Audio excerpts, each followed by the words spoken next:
Glória a Deus. Irmãos, eu cumprimento a toda a igreja na paz do Senhor. Eu quero dizer para vocês que eu estou muito feliz nessa noite de estar aqui com vocês. Meu cumprimento ao anjo da igreja, o pastor Xavier, e toda a sua família e toda a igreja. Eu tinha vindo aqui duas vezes. Eu vim aqui uma vez quando o genro do meu querido amigo e irmão Diácono José Pedro estava pregando, que foi o Carlinhos. E outra vez quando foi a programação das igrejas, que foi aqui na frente. O pastor Xavier fez um culto muito bonito aí, e o pastor Erinaldo, meu irmão, esteve pregando. E hoje nós viemos como pregador, e eu tenho certeza que Deus tem algo com quem veio nessa noite. Inclusive eu falei até com o pastor Aldair, o pastor da Semente Santa, para comunicar à igreja, para estar hoje aqui também, se confraternizando com a gente. Ele falou, pastor, que não podia vir aqui para Marcelino, que tem um trabalho lá toda terça. Eu falei, manda a igreja, fala para os irmãos ir lá que não é bom vivermos em comunhão. Mas parece que ninguém da Semente Santa aqui apareceu não, né? Glória a Deus. Irmãos, eu acabei de chegar do Ceará. Eu estava no estado do Ceará de sexta-feira até ontem, pregando, atendendo umas agendas ali. E a gente que prega, deixa eu dizer para você como é que funciona a mente de um pregador itinerante, que vive de igreja em igreja, prega hoje aqui, amanhã prega acolá. Ele anda no mínimo com 5 pregações no bolso, igual Davi, pegou 5 pedras.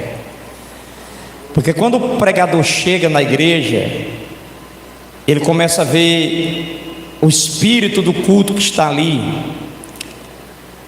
Aí ele diz, essa mensagem aqui não vai não é essa mensagem não. Aí ele arranca do bornó outra mensagem, porque o espírito do culto, como é que está funcionando, a maneira que o Espírito Santo de Deus quer trabalhar. E aí ele dá a palavra para a igreja de acordo com a necessidade da igreja. Entendeu? Não é que, irmãos, eu subi aqui com a mensagem, mas Deus me deu outra. Não é. Você já sobe no mínimo com 5 mensagens que Deus já lhe deu. E aí ele senta ali e o culto vai acontecendo. Eu estava com 2 aqui hoje. Aí quando a irmã lá subiu, que fez a leitura em Levítico, sobre a unção dos sacerdotes, aí eu digo, é essa aqui mesmo. Então abra sua Bíblia em Levítico. Hoje a minha pregação vai ser mais conversada. Eu quero mandar um abraço para o meu querido amigo, presbítero José Vitoriano. Ele disse que o senhor até se pronto ficou em buscar ele, não foi, pastor? Mas aí, como ele está cirurgiado, não quer ainda colocar os olhos em muita luz, que ele tem uma boa recuperação. Levítico 21. Eu cumprimento a Aline. Jonathan, Deus abençoe você. Obrigado, viu, Joninha, pela sua presença.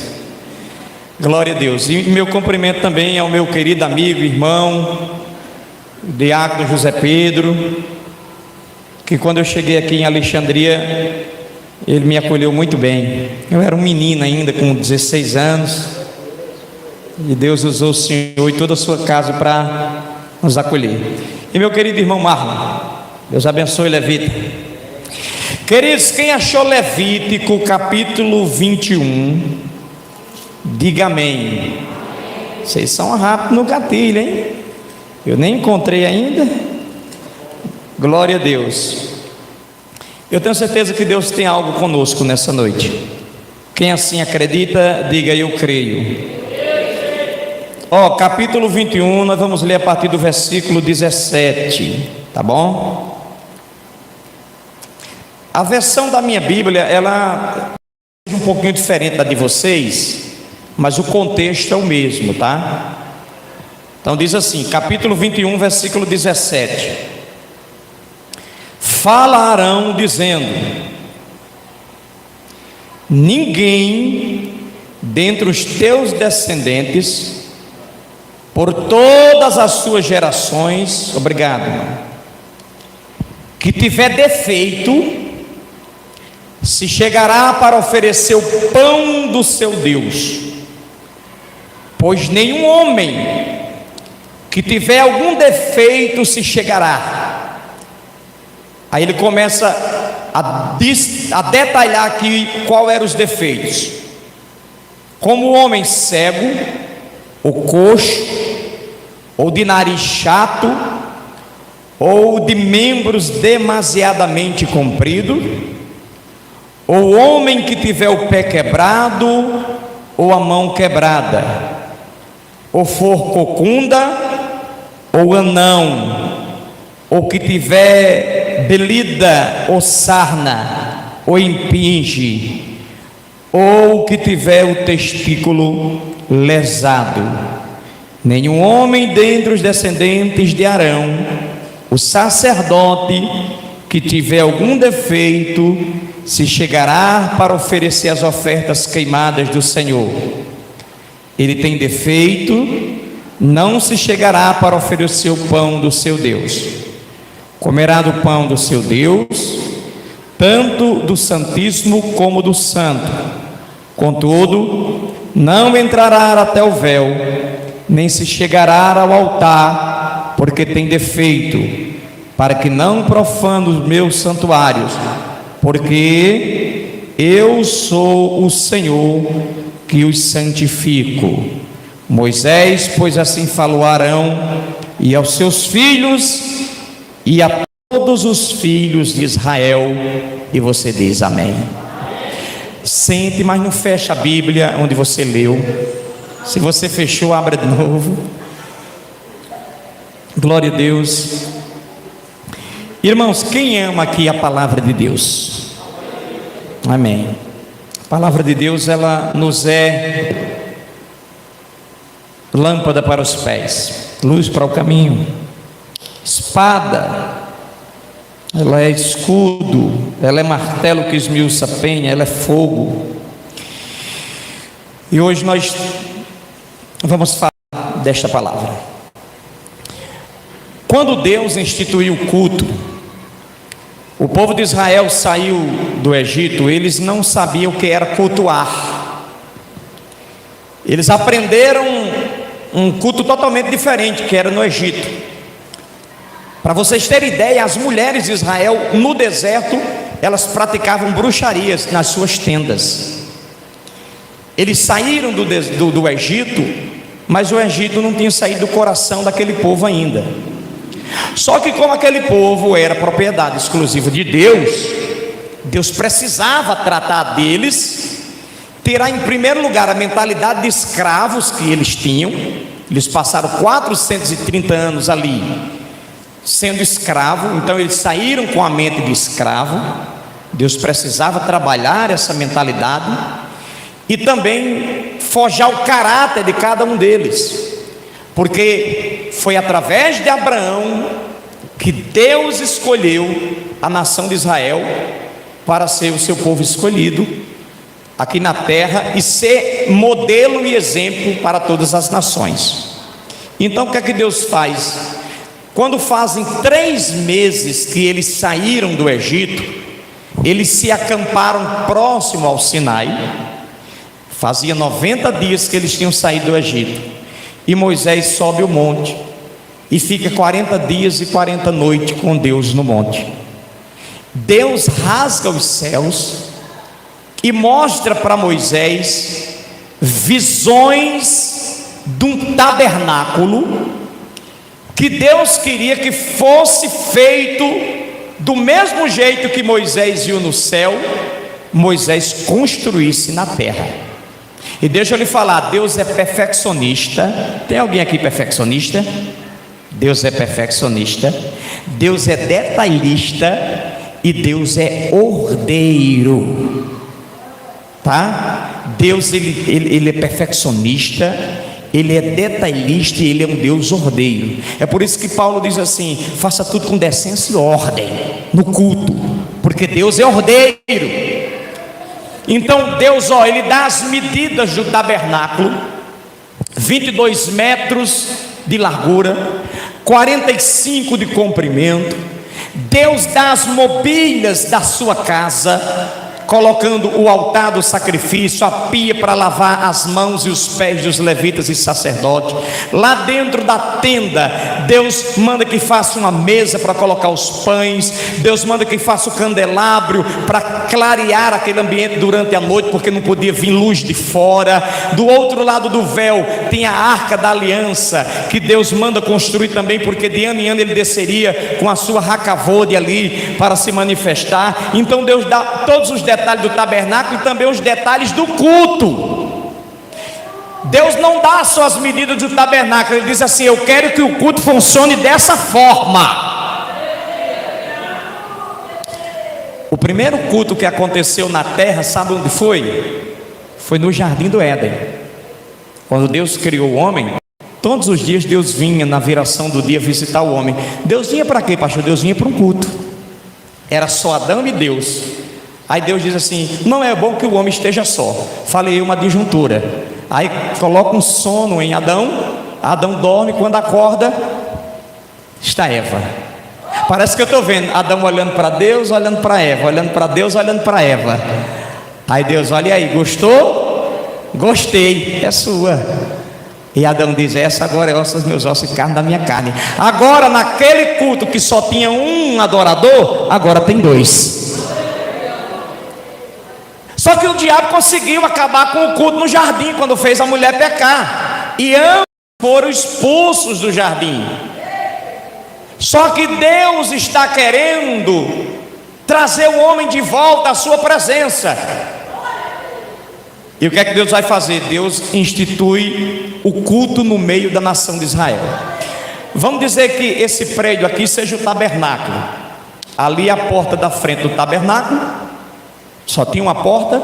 Do lado direito ficava 3 tribos, do lado esquerdo mais 3, na parte de trás ficava mais 3 e na parte da frente ficava 3. E aqui era o tabernáculo.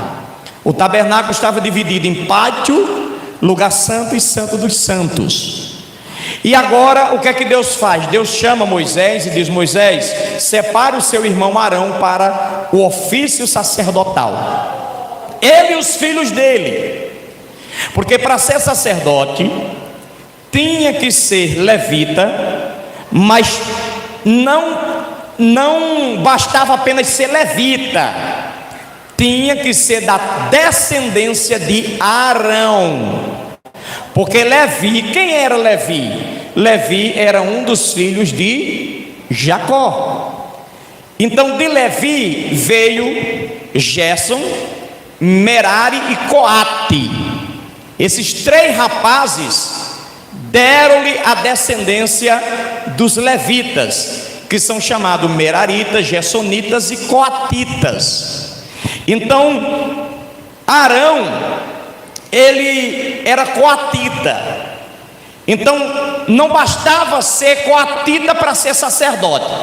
Olha o que eu vou falar: todo coatita era levita, mas nem todo levita era sacerdote. Só era sacerdote da tribo de Arão, tinha que vir de Arão. Então Deus diz: ó Moisés, eu quero o culto dessa forma. Em primeiro lugar, antes do sacerdote apresentar o culto, ele tem que se santificar, porque eu sou um Deus santo. Então Moisés, irmãos, ele fez com muita precisão tudo que Deus mandou. Foi tremendo o que Moisés fez. Teve um dia que Deus matou 2 filhos de Arão, porque para entrar no lugar santo, eles entravam de manhã e de tarde para queimar o incensário. Então eles acendiam o incensário aonde?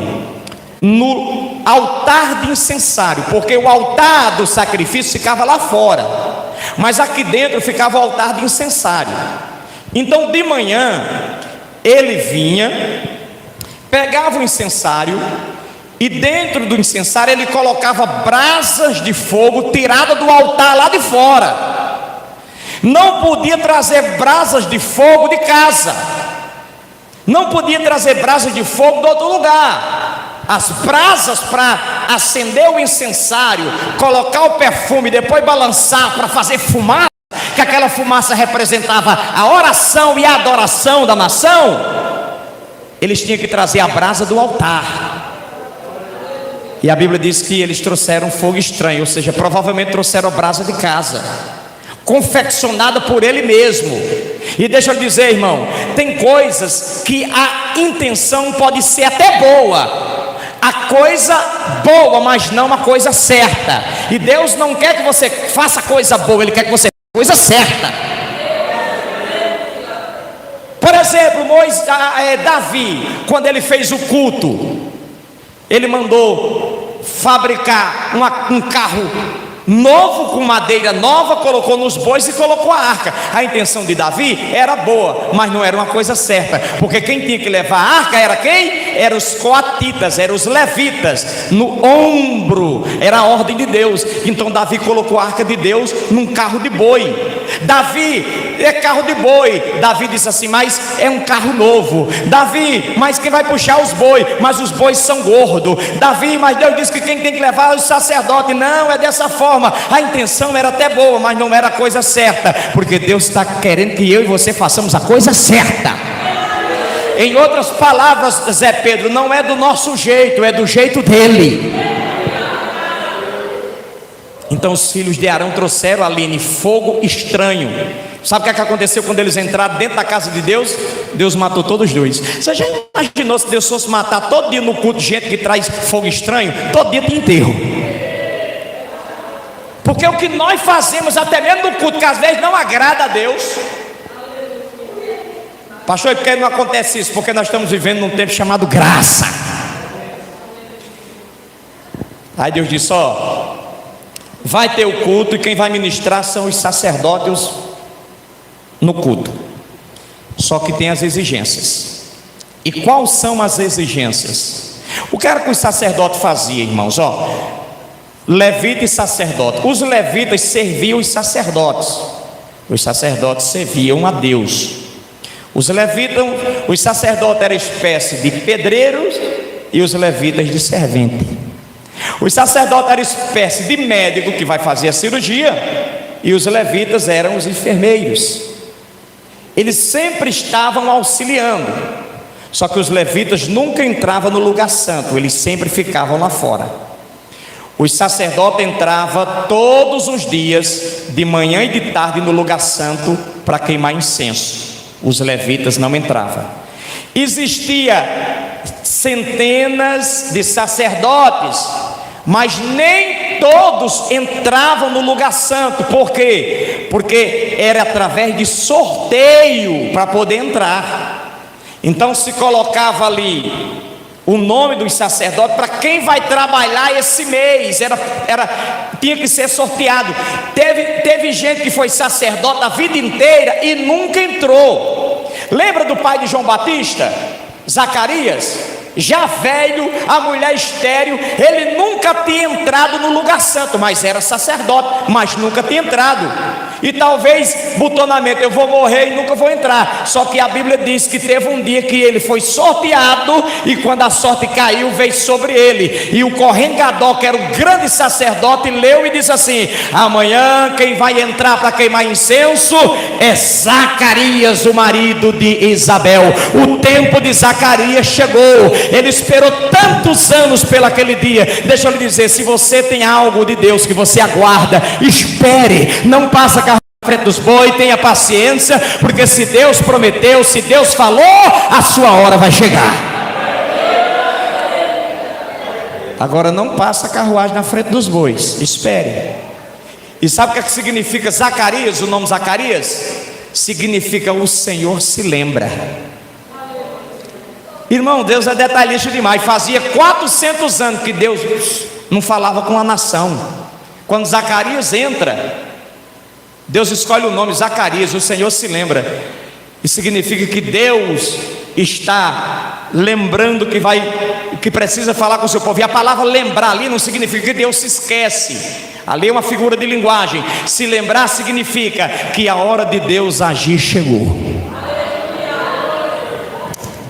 Então Deus chama os sacerdotes e os sacerdotes vão trabalhar. Só que, porém, olha bem, para ser sacerdote tinha que ser descendente de quem? Diga comigo, Arão. Vamos lá, todo mundo. Sacerdote tinha que ser descendente de Arão. Gostei. Arão. Só que todos os descendentes de Arão podiam ministrar? Não. Por quê?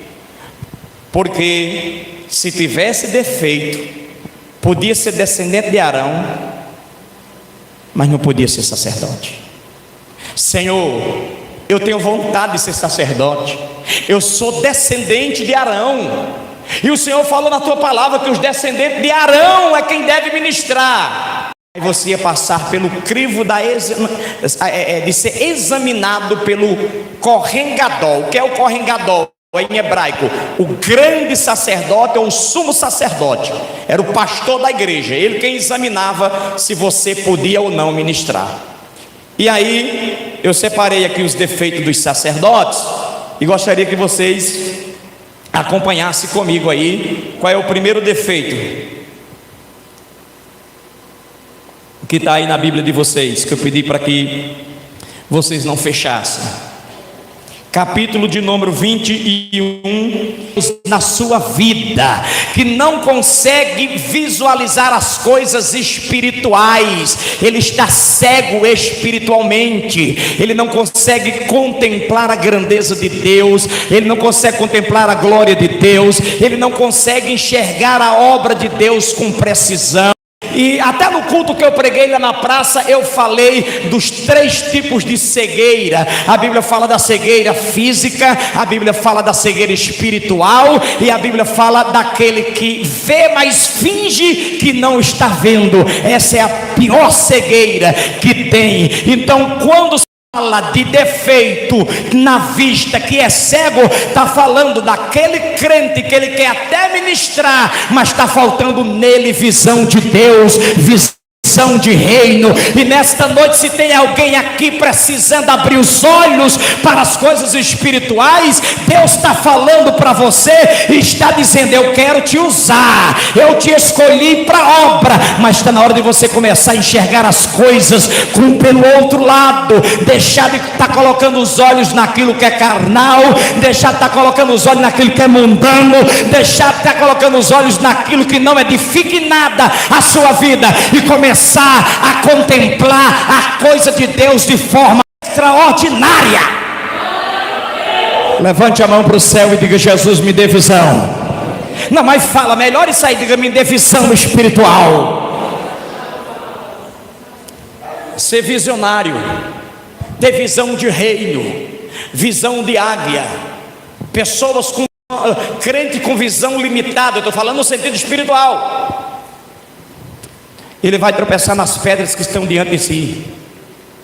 Pastor, o que me fará abrir os olhos? Primeira coisa, leitura da palavra. A irmã falou aqui nessa noite: cortasse a ponta do cabelo, ia para o inferno. A palavra te liberta.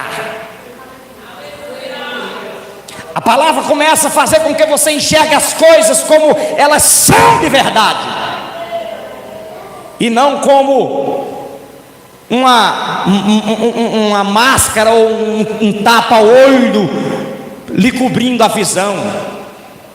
Vocês sabem que por muitos anos a Igreja Católica proibiu das pessoas comuns ter acesso às Escrituras Sagradas. Só quem podia ler a Bíblia eram os padres, eram os clericos, eram os bispos. Uma pessoa comum tinha acesso à Bíblia Sagrada, elas não tinham este privilégio, até que Deus levanta Martinho Lutero, e Martinho Lutero traduz a Bíblia do latim para o alemão. As pessoas começaram a ter acesso às Escrituras, e os seus olhos espirituais foram se abrindo, e elas foram descobrindo tudo aquilo que a igreja católica ensinava era contrário ao que estava na escritura sagrada, porque quando você começa a ler a Bíblia, examinar as escrituras, as escamas começam a cair dos seus olhos, e aí seus olhos espirituais começam a se abrir, e você começa a entender o que é que Deus quer para a sua vida. Então, pastor Xavier, um homem cego não podia ser sacerdote, estava desqualificado, não era hábito. Ele podia ser o mais bonitinho que fosse, descendente de Arão, mas não estava qualificado. Qual é o segundo defeito que ele não podia?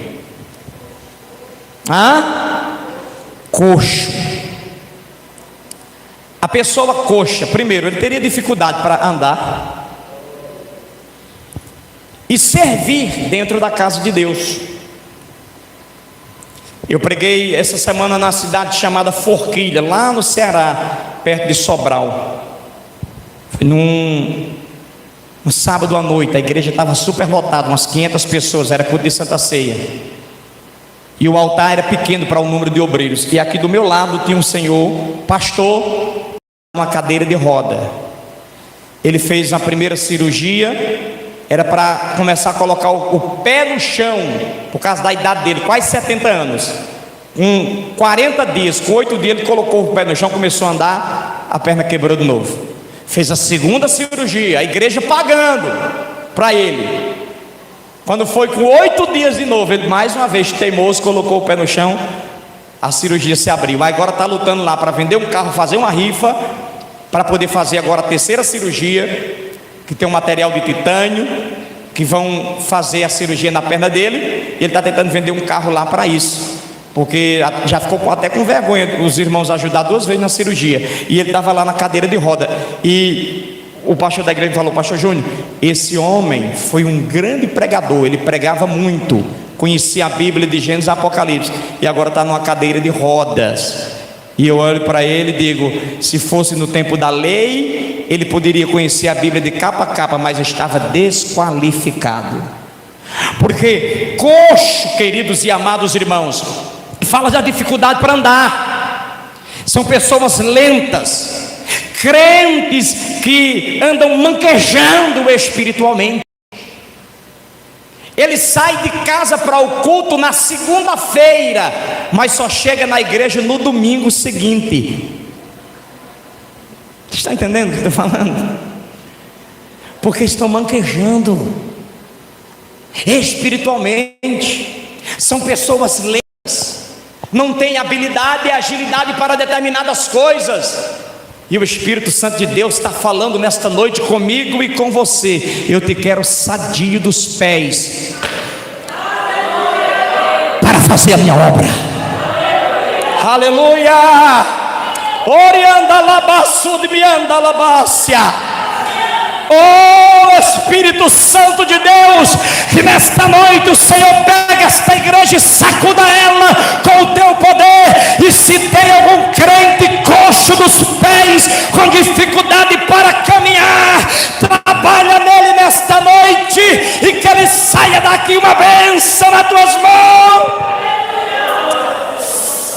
Aleluia! A Bíblia diz assim, Aline: ó, quão formosos são os pés sobre o monte daqueles que anunciam as boas obras. Formosura nos pés. Aí Paulo falando da indumentária do soldado romano, ele diz: crente, assim como o soldado romano tem a sua indumentária de soldado, capacete, couraça, escudo, espada, lança, sapato, vocês também se revistem das armaduras de Deus. Aí ele vai falar de uma delas, e qual é? Ele diz: calça os pés na preparação do evangelho da paz. Sacerdote coxo, aleijado, não tinha como ministrar no templo. Sabe o que é que Deus está dizendo? Para o coxo, Antes que você suba aqui para querer corrigir alguém, corrija logo a sua vida. Então, vamos lá, o cego e o coxo não podia, estavam desqualificados. Não adiantava ter dinheiro, não adiantava ser amigo do correngador, porque hoje muitas coisas funcionam por causa da amizade. Isso é política, isso infelizmente também é dentro do meio evangélico. Se tiver influência e amizade, mesmo que o cara não tenha capacidade, ele vai. Mas aqui na lei não podia. Você podia ser amigo do correngador, podia ter influência, mas se fosse coxo, não podia ministrar. Qual é o segundo?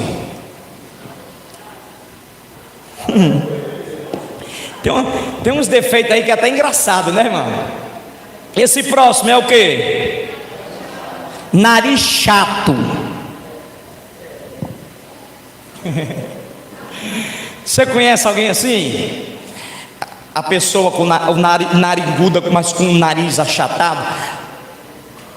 Pastor, mas isso é porque hoje tudo é homofobia, tudo hoje é racismo, xenofobia, tudo hoje é fia, né?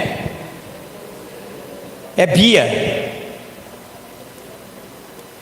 Arão, você está com preconceito comigo, porque eu tenho nariz chato, Arão. Eu vou te processar. Isso é preconceito. Sabe o que Arão ia dizer? Vá se ter com Jeová, porque é ordem dele. Vai falar com ele, vai se ter com ele. Eu não tenho nada a ver com isso, eu estou apenas cumprindo o que ele me ordenou. E nariz chato, queridos irmãos, fala da dificuldade para poder sentir o cheiro do perfume de Cristo. Você sabe que Paulo diz que antes de nós sermos crentes, nós exalávamos o perfume de morte, mas hoje nós exalamos o perfume de Cristo e sentimos o cheiro do perfume de Cristo. Segundo, nariz perfeito fala da facilidade de sentir o cheiro de alma perdida e buscar. Porque, deixa eu dizer, tudo isso que está aqui no Antigo Testamento, a Bíblia diz que apontava para Cristo. Por que que Deus queria um sacerdote perfeito? Porque o ofício sacerdotal apontava para Jesus, que é perfeito. O seu caráter, a sua vida ilibada, fala de perfeição. Então, como o sacerdote não era perfeito moralmente, porque a Bíblia diz que todos pecaram e o sacerdote era pecador, então Deus vai usar a sua estrutura física para demonstrar a beleza que há em Jesus. Que apesar de Jesus como homem, não tinha formosura nenhuma, não tinha beleza nenhuma, diz o profeta Isaías no capítulo 53. Mas a beleza do sacerdote no seu estereótipo apontava para a formosura e o caráter de Cristo. Então, essa questão de ter o nariz achatado, na verdade, fala da dificuldade que as pessoas têm de sentir o perfume de Cristo na sua vida.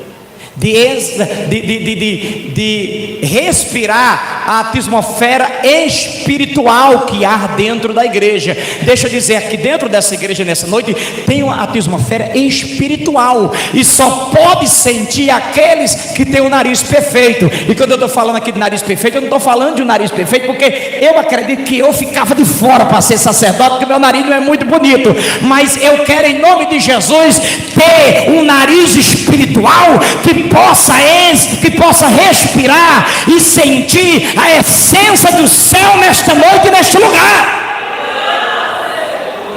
E você que está em casa aí também está online, pastor, está nos assistindo, recebe esta palavra e começa a sentir o perfume de Cristo aí na sua vida. Então, primeiro, cego; segundo, coxo; terceiro, nariz. Já vai ter crente que vai chegar em casa olhando no espelho. Como ele. Amém, meus irmãos? Deixa eu ver aqui quanto tempo eu tenho. Ih, eu só tenho 10 minutos. Acho que eu vou. Ainda nós temos mais 4 defeitos. Eu vou falar só mais um e deixar os outros 3 para outra oportunidade quando eu vier. Ou entrega tudo hoje? Hã? Então vamos lá. Qual era o quarto defeito?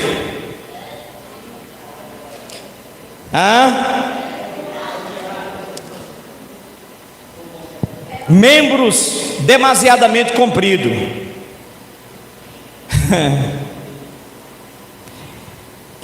Tipo, o camarada, ele tinha as mãos compridas demais, desproporcional ao corpo. Tem pessoas assim. E você sabe, irmão, que o pecado, o pecado trouxe deteriorização para a natureza. A Bíblia diz que até hoje a natureza geme por causa do pecado. Por exemplo, Deus não criou a terra para ter secas e nem enchentes, erupções subaquáticas, ciclones, tufões, maremotos e terremotos. Deus não criou a terra para isso. Mas tudo isso acontece por causa do pecado. O pecado atingiu o reino animal, o reino mineral, o vegetal e a nossa vida também. Então, era normal naquela época ter pessoas defeituosas. Aí, ó, cara, os membros desproporcional ao corpo, pernas ou braços, olhos, até a língua. Porque tem gente que quando ela for separada, sabe o que vai precisar, né? O pastor está fazendo funeral e tem 2 caixão. Aí alguém passa e diz: morreu 2? Foi? Não, era um para o corpo, outro para a língua. Estou brincando, irmãos. Isso fala de quê, pastor? De equilíbrio. O crente, o cristão, ele tem que ter a sua vida equilibrada. E membros demasiado não podia. E aqui está falando de equilíbrio. O que é que a Bíblia fala de equilíbrio? Olha o que a Bíblia diz: não seja demasiadamente justo. O que é isso, pastor? É aquela pessoa que só quem é santa é ela. Ela é tão santa que ela chega no espelho e diz: louvado seja eu. É muita pureza, é muita santidade, entendeu? Sendo que ela não é tudo aquilo que ela pensa. É muito sal. Não, porque Jesus disse que nós temos que ter ser o sal da terra. Mas você sabe o que acontece com comida salgada, né? Ninguém aguenta, todo mundo rejeita. Paulo diz em Colossenses, capítulo de número 4, versículo 6: seja a vossa palavra temperada com sal. Isso fala de tempero, de equilíbrio. Mas também você não pode ser demasiadamente profano. Olha o que Deus diz para Josué: não se divide para a direita nem para a esquerda. Sabe o que Deus está dizendo? Não queira ir para a direita ser santo demais, porque você não é. E também não vá para a esquerda ser profano, porque você vai morrer. Seja equilibrado. Aí isso fala de domínio próprio, fala de temperância. Porque tudo demasiado não presta. Então, o camarada, ele tinha os braços compridos demais, não podia. As pernas desproporcional ao corpo, também não podia. Pessoas orelhudas, a orelha bem grandona. O sacerdote ia examinar, não passava. Já tem uma olhando para as orelhas já. Não podia. Então observe que Deus, Ele cuidava desses detalhes. Por quê? Porque tudo isso, a perfeição do sacerdote apontava para quem? Não lá, irmão, apontava para quem? Para Cristo. Esse ofício sacerdotal apontava para Cristo. Lembra do soldado Lembra de Pedro que cortou a orelha do servo do sumo sacerdote? Que as pessoas dizem: Pedro cortou a orelha do soldado. Não era soldado, era um servo do sumo sacerdote. Provavelmente seria sacerdote, diz alguns historiadores. E ele, com a orelha cortada, ele não podia ser mais sacerdote, porque tinha um defeito. A orelha cortada não podia. Mas o que é que Jesus vai lá? Jesus manda colocar a orelha no lugar e restaura. O que é que nós aprendemos com isso? É que quando alguém cortar os seus sonhos e tentar impedir, Jesus vai lá e vai restaurar aquilo que os homens tentaram tirar de você. Você crê nisso? Qual era o quarto defeito que não podia? O quarto não, o quinto, né?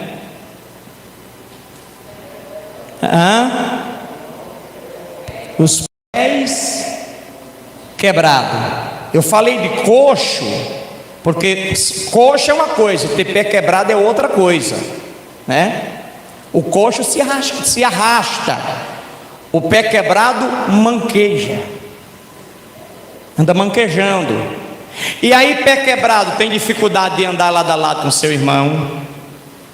Quando você encontrar algum crente que está tendo dificuldade de andar lado a lado com alguém, é pé quebrado. Dá vontade até de olhar e dizer: diga aí, pé quebrado. Pai do Senhor, pé quebrado. Porque os pés quebrados falam exatamente disso, de dificuldade para caminhar. Uma pessoa com os pés quebrados, ela não tem agilidade para a obra. A pessoa com o pé quebrado não tem como ela ser um obreiro, como ela ser um diácono. O diácono desce da igreja, vai buscar água, sobe aqui. Se alguém derrama água, ele vai, pega uma estopa, vem cá e limpa, e passa salva, e vai lá na porta, e vai. Pé quebrado não pode fazer nada disso. Eu estou falando literalmente, a pessoa com o pé quebrado. E no ato espiritual, Deus está dizendo: tem muita gente que tem dificuldade para trabalhar na minha obra, ajudar o meu pastor, ajudar a liderança, porque estão com os pés quebrados. E pé quebrado não dá para servir na minha casa.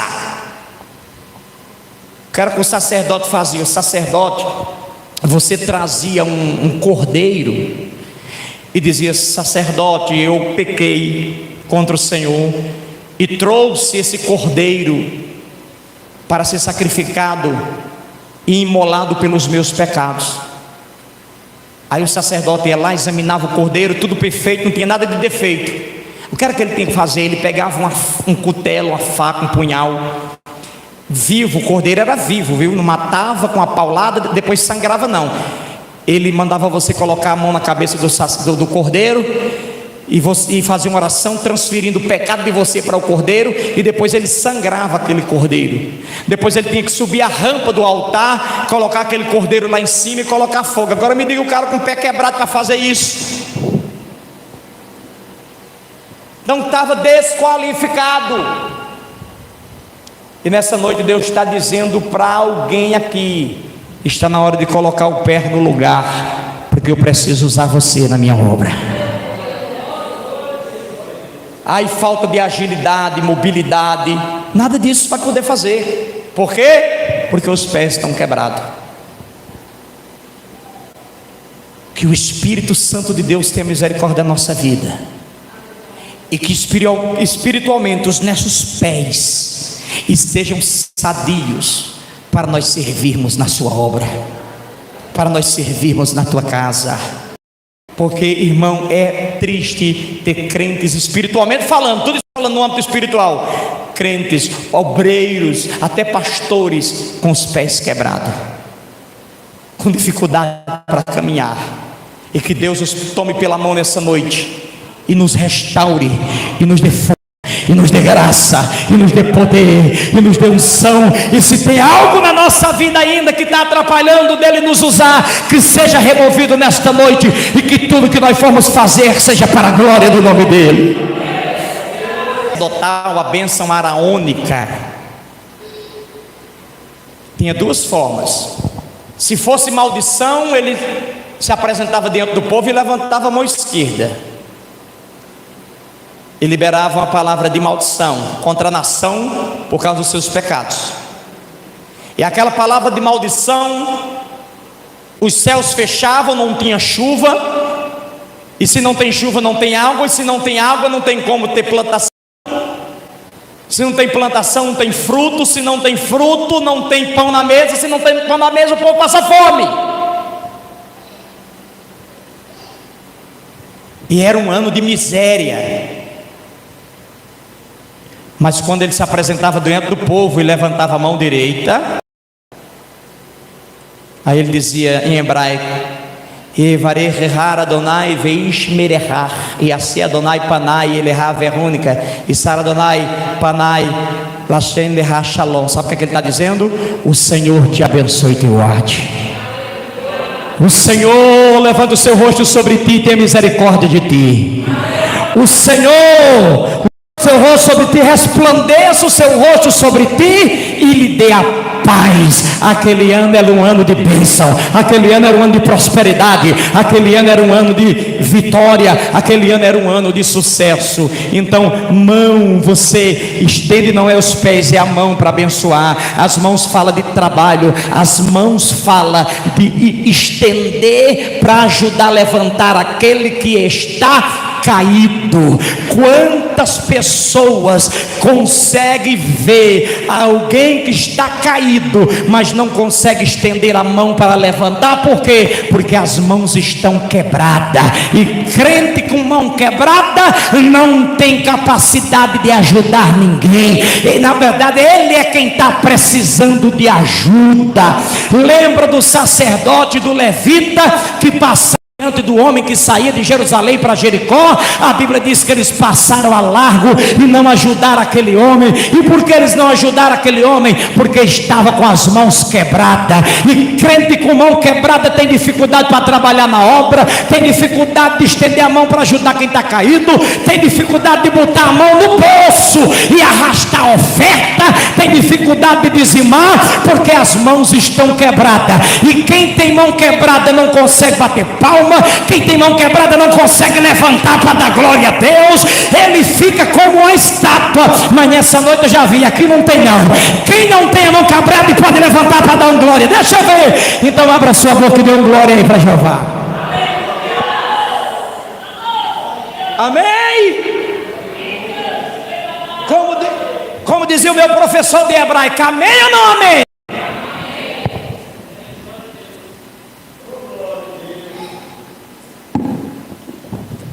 Eu já quebrei meu braço. Você perceber, ele é torto, ó. Fiquei 45 dias imobilizado. Eu nunca reclamei, sabe por quê? Porque eu tenho amigos que perderam a mão. Tem um rapaz em Caicó que ele sofreu um choque, ele perdeu os 2 braços. Me diga como é a vida de alguém sem os 2 braços.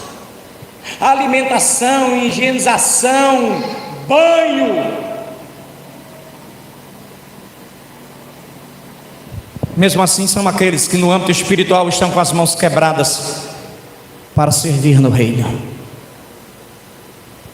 Que o Senhor sare as nossas mãos. Que Deus tenha misericórdia da nossa vida. Deus nos chamou não para nós sermos servidos, mas para servirmos.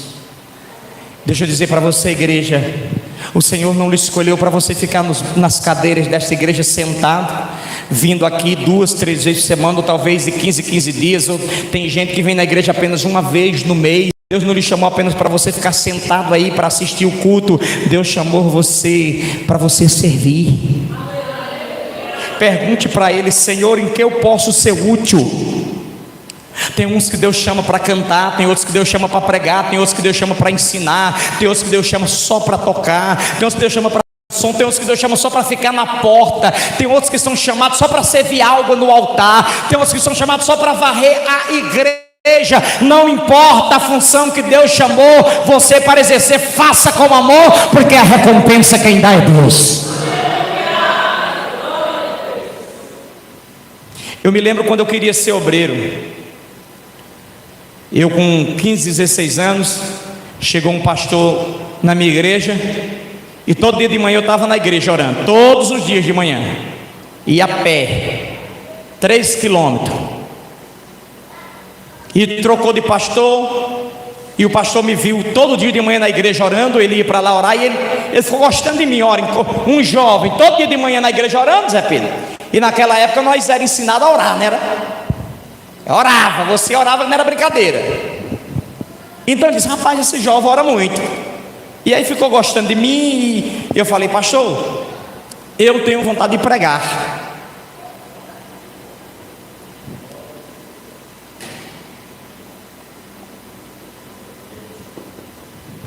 Eu quero pregar. Amém ou não amém? Você quer pregar? Quero. Eu vou lhe ensinar a pregar. Eu saí radiante da casa. Ele disse: vem amanhã cedo, que vai ser a nossa primeira aula de pregação. Ali naquela noite eu não dormi. Quando eu cheguei mais cedo no outro dia na igreja, primeiro que ele chegou, entrou, e o pai disse: ô jovem. O pai disse: ô pastor. Ele foi lá no escritório e tal, e eu fiquei orando. Quando ele voltou, eu vi que ele entrou no banheiro. Quando ele saiu, ele falou: Júnior. Me levantei e falei: não, pastor. Ele disse: vem cá. Eu fui lá e disse: vamos começar o curso de pregador. Pega essa vassoura e esse rolo. Ele limpa a igreja e o banheiro da igreja. Eu falei: mas quando eu terminar, o senhor vai me ensinar a pregar, né? Vou me ensinar a pregar. Foi meu primeiro pastor, me batizou e que abriu as portas do ministério para mim. Depois de 20 anos eu fiz uma festa na minha igreja, um congresso, convidei ele para pregar. Porque você tem que honrar aqueles que lhe honram. Mas tudo tem o degrau. A Bíblia diz que é de fé em fé e glória em glória. É no compasso do gado. Não passa a carruagem da frente dos bois. Espera o tempo de Deus. Então, irmãos, mãos quebradas fala de dificuldade para trabalhar na obra, de ajudar quem está caído, de ofertar. Enfim, que as nossas mãos estejam curadas para nós exercermos aquilo que Deus tem na nossa vida. Vamos adiantar, que a hora foi embora. Por último, a pessoa corcunda. O que é uma pessoa corcunda, irmão? Jesus se deparou com uma na Bíblia, uma mulher que ela andava assim, ó, encurvada. Já leu isso na Bíblia? Quando Jesus olhou para ela, Jesus diagnosticou um demônio na coluna dela. E a Bíblia diz que Jesus expulsa o demônio que está nela. Era num dia de sábado, e a mulher andava assim, ó. Lá em Caicó tinha um senhor, eu acho que ele já morreu, eu era criança na época que eu conheci ele já era idoso. Ele andava assim, ó, olhando para o chão. Ele e uma senhora. Essas duas pessoas, quando eu leio esse texto, me lembro delas. E é triste, irmão, você viver a vida inteira assim, ó. Você anda, mas para olhar para cima. E a mulher que Jesus expulsa o demônio dela estava assim. E quando Jesus expulsou o demônio dela, a Bíblia diz que ela se endireitou. E o sacerdote que tivesse esse tipo de defeito aqui, não tinha condições de ministrar na casa de Deus. Ora, o cara perfeito de todos os membros do corpo, as mãos e os pés, mas só porque era cego no olho não podia. Imagine você corcundo, não tinha como, então era desqualificado também. E isso é uma doença espiritual perigosíssima. Crentes que andam corcundos, não conseguem olhar para o alto e contemplar a glória de Deus, não conseguem olhar face a face no rosto do seu irmão, tem dificuldade de viver em coinonia, em comunhão, porque está corcundo. Mas se tem nessa noite alguém aqui espiritualmente falando que está nessa condição, vai acontecer igual Jesus fez com aquela mulher. Jesus vai mandar endireitar nessa noite. Ministério corcundo. Pessoas que Deus deu um ministério a ela, ministério de cantar, de pregar, de ensinar, de evangelizar, mas o tempo foi pesando e ela foi ficando corcunda, e hoje não faz mais nada. E você olha e diz: irmã, por que parou? Irmão, por que você parou? Foi o que aconteceu? O ministério ficou corcundo. Mas Jesus nessa noite pode resolver esse problema aí. Talvez você conheça, como eu conheço, pregadores que sacudiam auditórios. Quando subia no altar que começava a pregar, irmão, parecia que o céu tinha descido. Cantores e cantoras que quando começava a cantar, parece que estava tendo um terremoto dentro da igreja de tanta glória. Mas o tempo foi passando e essas pessoas, Joninha, foi ficando corcunda ministerialmente. E aí se torna um ministério fracassado. Mas o Senhor me trouxe lá de Caicó hoje para dizer: eu posso resolver seu problema. Nós não tínhamos nenhum tipo de condições. Oitava, é o que o problema aí? Eita, agora vai pegar isso aí. É o que? Eu vou pedir para a Aline dizer. Diga, Aline. Anã. O Anão não estava qualificado para o sacerdote, pois ele teria dificuldade para alcançar, irmãos, o altar para oferecer o sacrifício. Chegou um circo hoje lá em Caicó e botado nas redes sociais, estavam precisando de homens para ajudar a armar o circo. Até domingo, a diária R$100. Meu filho tem 1,80 m, maior que eu. Falei: vai lá, Riquelme. Ele não vou nada. E quando fala de circo, você lembra logo em Anão. Os anões eram a atração do circo. E chamar, hoje não, mas na época que eu era criança, o anão no circo chamava muita atenção da gente, porque era estranho você ver um adulto com o corpo de uma criança. E naquela época já tinha. E interessante, porque se fosse hoje era o que? Anãofobia? Tem um anão que prega nas redes sociais, ele é uma bênção, não sei se vocês já viram já. Ele é fogo puro, desse tamanho, ó, mas cheio do Espírito Santo. Diz que as pessoas baixinhas são mais fáceis, né, de ficar com raiva mais, mas também eu acho que se enche mais rápido, né? Brincadeira, irmão. Mas o anão, nesse contexto aqui, ele ficava de fora. Não tinha o mínimo de capacidade física para poder trabalhar no altar. Como é que um anão vai matar um touro, uma vaca? Não tinha condições. Então Deus dizia: está fora. Alguém podia olhar e não gostar e dizer assim: eu acho isso justiça, eu acho isso um preconceito, porque você sabe, tem gente para tudo. E alguém ia questionar e dizer assim: isso é um preconceito com as minorias. Não é assim que eles falam?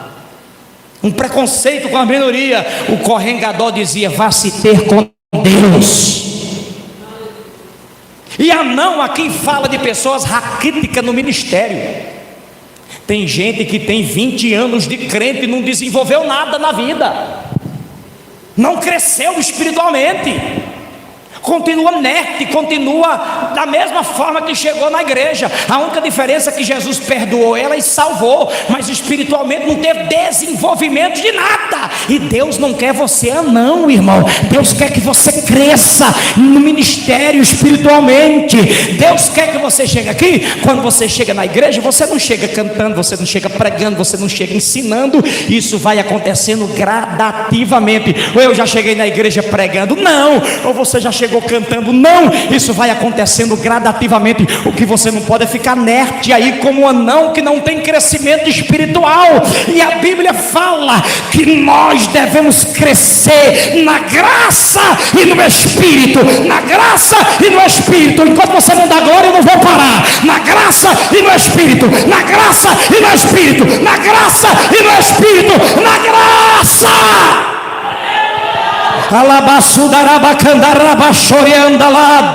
Levante a mão para o céu quem não tem as mãos quebradas, e vamos adorar ao Deus desta igreja nessa nesta noite.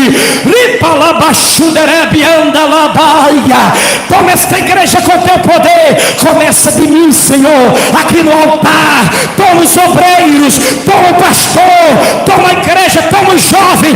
Enche com teu poder. Cresça, cresça, cresça na graça, cresça no conhecimento, cresça no poder, cresça na unção, cresça na virtude. Deixa Deus te usar, deixa Deus te usar.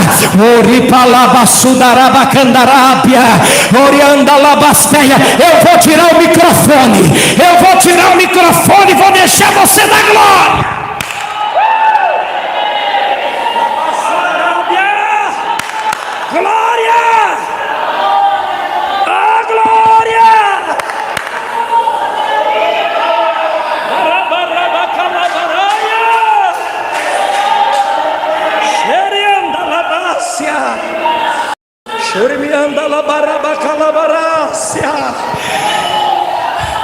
Cresça na graça e no conhecimento. Olhe para mim, vou terminar agora. Só falta um. Paulo disse que Deus deu ministério à igreja. Efésios 4:11 ele diz assim: porque Deus deu alguns para apóstolos, profetas, evangelistas, pastores e mestres. Olha o que ele diz: querendo o aperfeiçoamento dos santos, para que vocês cresçam, se desenvolvam, chegue à estatura de varão perfeito. Ele não manda continuar não, raquítico, pequeno. Ele quer que você cresça.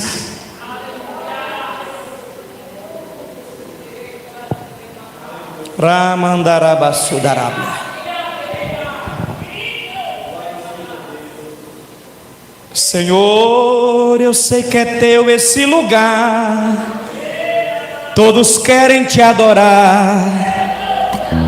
Toma a tua direção. Ó vem, ó Santo Espírito, os espaços preencher.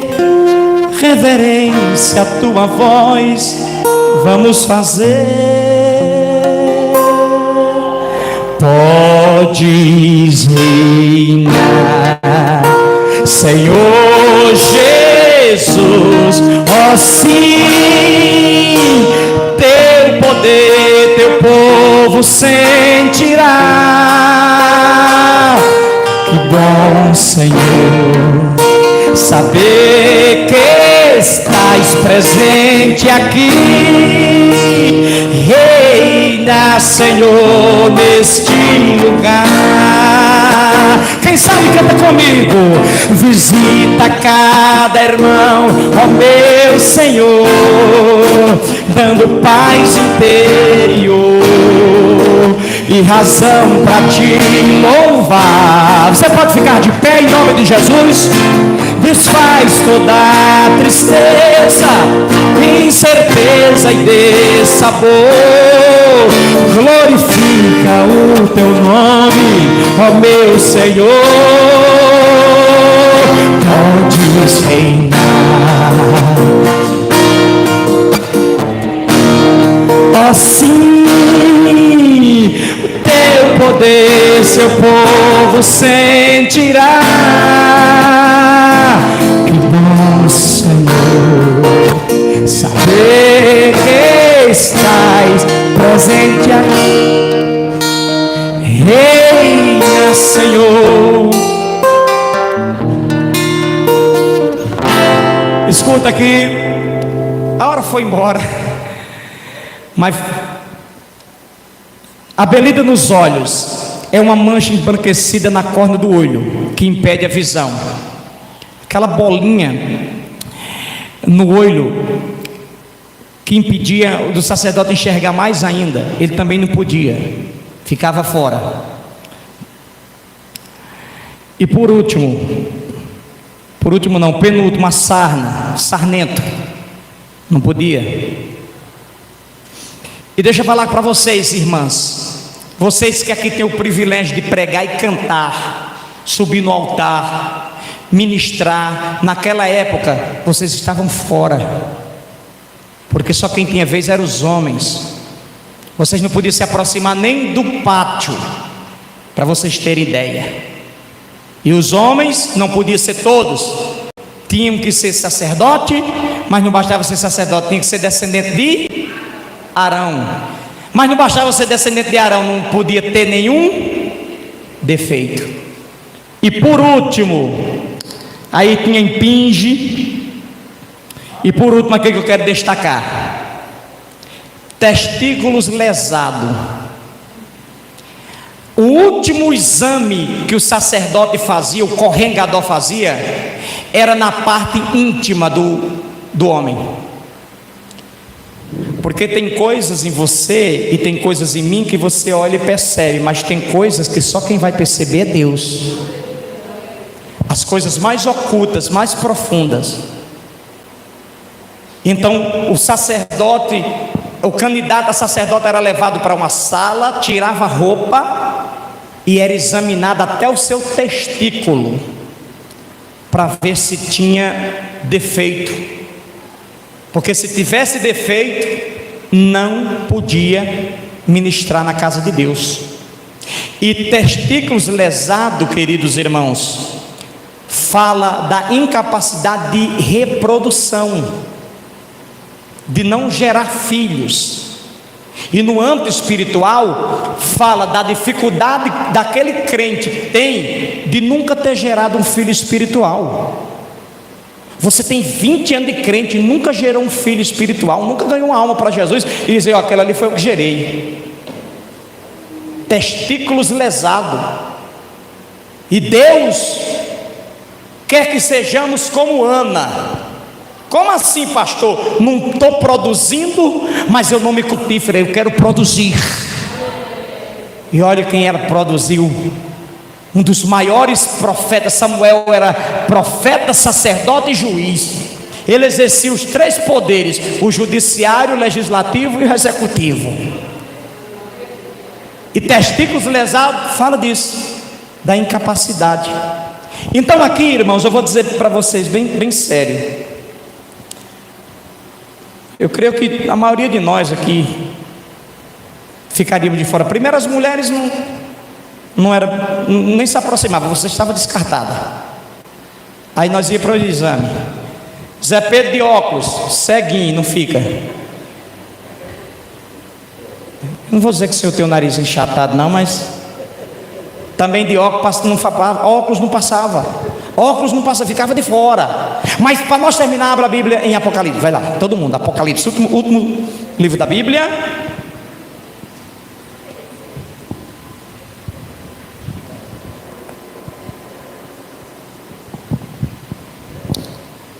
Aleluia. Aleluia. Capítulo 1 de Apocalipse. Olha o que Jesus fez. Jesus olha para mim e para você e diz: vocês não têm capacidade nenhuma. Os defeitos de vocês são maiores do que as virtudes. Não tem como entrar no Santo dos Santos. Mas no capítulo 1 de Apocalipse ele diz assim, versículo número 3. Olha o que é que ele diz: bem-aventurado aquele que lê, bem-aventurado aquele que lê, bem-aventurados que ouvem as palavras desta profecia e as coisas que nela estão escritas, porque o tempo está próximo. Lê, ouve e guarda. Versículo 4: as 7 igrejas que estão na Ásia, graça a vós e paz da parte daquele que é, que era e que há de vir, e dos 7 espíritos que estão diante do trono. Aqui Jesus está falando com a igreja. Tudo que Jesus falou em todas as cartas de Apocalipse não é para os ímpios, é para a igreja. Até aquele versículo: eis que estou à porta e bato. Se alguém ouvir a minha, não é para ímpio, é para a igreja. A igreja de Laodiceia tem botado Jesus do lado de fora. Tudo que está nas cartas não é para ímpio, é para a igreja. Aí é o que ele vai dizendo no versículo de número 4: João, as 7 igrejas que estão na Ásia, graça a vós a parte de Deus, daquele que era, que há de vir, e do 7 Espírito, versículo 5, da parte de Jesus Cristo, que é a fiel testemunha, o primogênito dos mortos e o primogênito dos reis da terra, o príncipe do rei da terra, aquele que nos ama e pelo seu sangue primeiro nos libertou dos nossos pecados. Quando ele nos libertou do nosso pecado, ele nos fez reino e nos fez o quê? Não, é melhor aí, reinos e Jesus te fez sacerdote. Mesmo você com o nariz enchatado, a mão quebrada, a perna mancando, mas Jesus disse: eu lhe faço sacerdote. A lei diz: você está fora, a graça diz: eu te trago. A lei diz: eu vou te botar para baixo, a graça diz: eu te coloco para cima. A lei diz: as mulheres estão fora, a graça diz: venham as mulheres, venham os homens, venham os coxos, os mancos, aleijados, as meretrizes, prostituta, os leprosos, publicanos, venha, porque a porta está aberta. A lei nos excluía, mas Jesus Cristo, através da sua graça, nos aproxima. E hoje você é um sacerdote de Deus. Hoje você ministra sobre o altar. Hoje você sobe aqui, você prega. Você sobe aqui, você canta. E vou dizer mais: Jesus lhe deu algo que o mundo não pode ver, não pode sentir e nem pode receber. E o que é isso, pastor? O Espírito Santo de Deus. Jesus disse: o Espírito da verdade, que o mundo não pode ver, não pode receber, nem pode sentir, mas vós o sentireis, porque ele estará entre vós. Então nós somos mais do que privilegiados, porque cheio de defeitos, cheio de falhas, cheio de problema, Jesus Cristo e disse: eu te faço reino, eu te faço sacerdote. Pastor, eu vou encerrar a oração. Eu gostaria que você guardasse sua Bíblia, crente, e pegasse na mão da sua irmã e do seu irmão agora para me orar. Aleluia, aleluia, aleluia. Lembra quando estava por um fio para desistir, e quando só maior, vai lá, meu filho. Aleluia, pega na mão. Pergunta para essa irmã: como é que está a mão? Está quebrada? Pergunta para ela. Agora fala assim, ó. Esse o pé está quebrado aí, ó. Aleluia. Você conhece assim? Tem dia que a angústia bate forte aí dentro do seu peito. Eu quero que você abra o seu coração. Você tenta procurar a solução e não vê jeito. Agora senta pra me ouvir. Batalhas e dificuldades bem maiores você já venceu. Foram provas tão difíceis que hoje chega até dizer: ai meu Deus, não entendo como foi que eu venci. Segura no dó. A verdade é que existe um mistério aí dentro, uma força que excede o entendimento, a razão para ter chegado até aqui. Dó. Tem alguém que esteve do seu lado em toda a trajetória, alguém que conhece até o fim da história e me trouxe até aqui para te dizer. Olha o que ele diz: lembra quando estava por pra desistir, e quando faltou isso aqui pra você cair, e mesmo assim você tentou mais uma vez. É o quê? Tenta, sacerdote, não desista, sacerdote, não desista. O Senhor levantará esta igreja com poder e com autoridade. Esta igreja será levantada com poder e autoridade nesta cidade, pastor. Lembra quando estava por um fim para desistir, para você cair, e mesmo assim você tentou mais uma vez. Segurando a sua sua mão. Você não veio até aqui, então não tem por que chorar.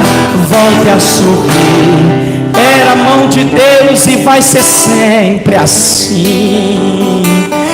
Ei, sacerdote, não pare. Espírito Santo de Deus, obrigado pela tua palavra.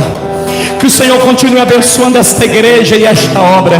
Abençoe o pastor Xavier, a sua esposa, a sua família e todo o seu ministério. Abençoe o nosso irmão Diácono Zé Pedro, o nosso irmão Marlon também. Abençoe os músicos, tocadores. Abençoe o departamento de mulheres, de criança. Abençoe toda esta igreja.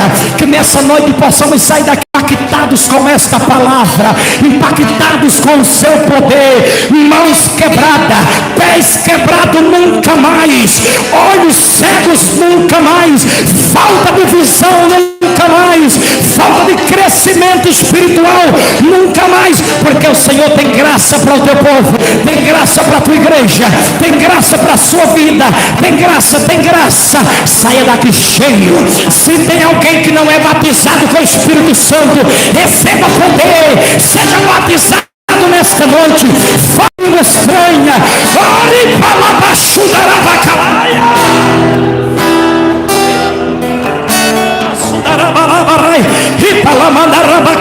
O fogo está pegando, já pegou aqui no altar, já tem fogo aqui no altar, e já está se espalhando no meio da igreja, já está descendo lá no meio da igreja. Eu já ouço barulho de língua estranha, eu já ouço barulho de língua estranha.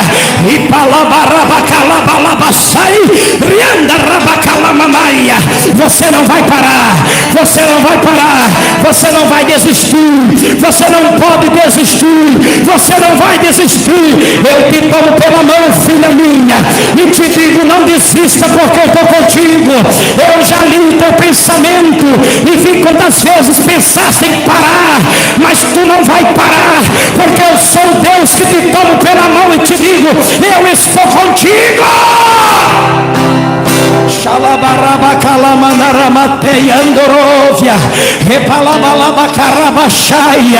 Cura, Jesus. Visita o nosso presbítero José Vitoriano em casa, toca na sua saúde, restaura a sua saúde, que ele se recupere dessa cirurgia. Abençoa a irmã Zenaine também, visita a tua serva, dê saúde a ela, Pai Deus, que esta igreja continue viva na tua presença, em nome de Jesus de Nazaré. Amém, Jesus.